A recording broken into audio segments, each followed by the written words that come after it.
Fixing के कारण ही वहाँ चुनाव हुए थे। ये वापस से अगला चुनाव हारने के लिए बहाना बनाया जा रहा है।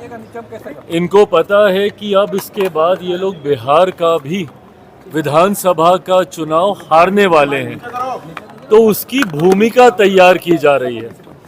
और ये भूमिका इन्होंने हर बार जब जब चुनाव हारे हैं तब तब नए बहाने तलाशने का काम किया। अभी तक ईवीएम पे ये लोग पूरा ठीकरा फोड़ने का काम करते थे कि भैया ईवीएम फिक्स्ड है, ईवीएम की वजह से हम लोग चुनाव हार रहे हैं। अभी तक ये चलता था। अब वो बहाना पुराना हो गया, तो अब इन्होंने पिछले चुनाव से, महाराष्ट्र वाले चुनाव से अब एक नया बहाना, जिसका इस्तेमाल इन लोगों ने दिल्ली में भी करने का काम किया। अब उस बहाने के तहत ये लोग क्या कह रहे हैं कि फर्जी वोटर तैयार किए जा रहे हैं और जिसकी वजह से हम लोग चुनाव हार रहे हैं। भैया 55 साल तक आप लोग आज़ादी के 70-75 साल के इतिहास में 55 साल तक आप लोग सत्ता में आप लोग रहे। उसके बाद अगर आज देश की जनता आपको नकार रही है तो ज़रूरत है आत्ममंथन करने की, ना कि बहाने तलाशने की, जो कि राहुल जी कर रहे हैं। सिर्फ और सिर्फ बहाना ये लोग तलाशते हैं कि इस वजह से हम लोग चुनाव हारे।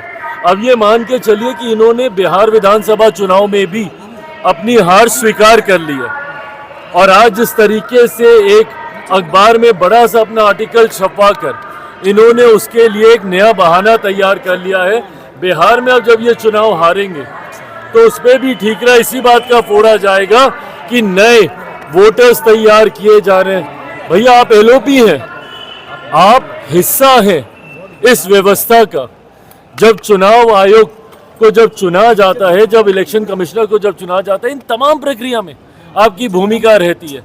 तमाम ऐसी कॉन्स्टिट्यूशनल बॉडीज हैं जिसमें आपकी निर्णायक भूमिका रहती है। उसके बाद आप हर व्यवस्था पर आप सवाल खड़ा करेंगे, तो ज़रूरत है कि आप आत्ममंथन कीजिए। क्यों जनता आपको नकार रही है, इसके लिए सोचिए, ना कि बहाने कैसे तलाश किए जाएं उसकी चिंता करें। आरक्षण को लेकर भी कहा है चिराग जी कि आरक्षण का जो सीमा है 50% उसको बढ़ा दिया जाएगा जब हमारी सरकार आएगी तो, और जिसको जितनी जरूरत होगी उतनी आरक्षण दी जाएगी। बहुत अच्छी बात है भैया, बिल्कुल करें। पर इससे पहले किसकी सरकारें थी? आप ही की थी ना। एक पार्टी तो छोड़ दीजिए, एक परिवार से 3 प्रधानमंत्री थे, आपके परिवार के थे। आपके दादाजी थे, परदादा थे, दादी थी, आपके पिताजी थे, सब थे। लंबे समय तक 2014 से पहले 1 दशक तक आप ही के पार्टी की नेतृत्व वाली सरकारें थी। मुझे चिंता इस बात की होती है कि जब आप लोग विपक्ष में जाते हैं आपके स्वर बदल जाते हैं, जब आप सत्ता में आते हैं आपके स्वर बदल जाते हैं। आज जितनी चिंताएं हैं व्यवस्था को लेकर, सबसे पहली बार सीबीआई किसी सरकार का तोता है, ये किस सरकार में कहा गया था? किसकी सरकार थी उस वक्त? आज जब आप कॉन्स्टिट्यूशनल बॉडीज़ के ऊपर जब आप सवाल उठाते हैं तो ये किसकी सरकार में कहा गया था कि भैया सीबीआई सरकार का तोता है? आप ही की सरकार में, यूपीए गवर्नमेंट थी उस वक्त, उसी वक्त कहा गया था कि भाई ये सरकार का तोता है। तो जब आप विपक्ष में चले जाते हैं आपको चिंता होने लगती है। उस वक्त आपको जातीय आधारित जनगणना की भी चिंता आएगी, उस वक्त आपको ये भी याद आएगा कि भैया कैसे आरक्षण के दायरे को बढ़ाया जाए, उस वक्त बिहार में कैसे हम लोग विशेष राज्य का दर्जा दे दें, ये भी अब आपको याद आएगा। तो जब 10 साल तक आपकी सरकार थी उस वक्त क्यों नहीं आपने तमाम व्यवस्थाएं बना ली? आज सिर्फ और सिर्फ ये चुनावी झुंझुना लोगों को दिखाने से नहीं होने वाला।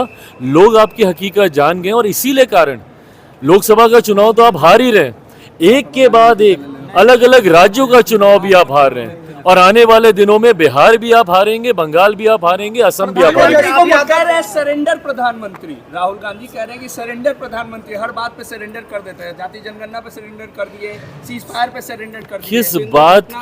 किस बात की मतलब ये बहस है? देश के प्रधानमंत्री हैं वो, ऐसे में इस तरीके से उनके ऊपर निजी टिप्पणी करना, मैं कतई इसका पक्षधर नहीं रहा हूं।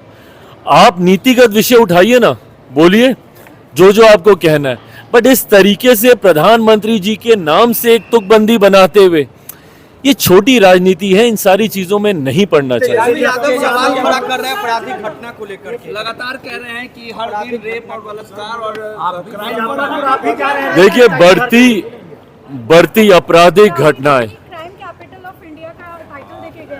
बढ़ती आपराधिक घटनाएं हम लोगों के लिए भी चिंता का विषय है। मैंने भी बिहार सरकार से, मुख्यमंत्री जी से इन तमाम विषयों को लेकर चिंता साझा करने का काम किया।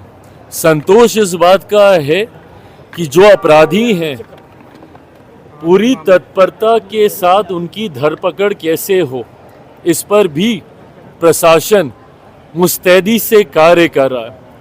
पर इन आपराधिक घटनाओं को नियंत्रित करने की जिम्मेदारी भी बिहार सरकार की है।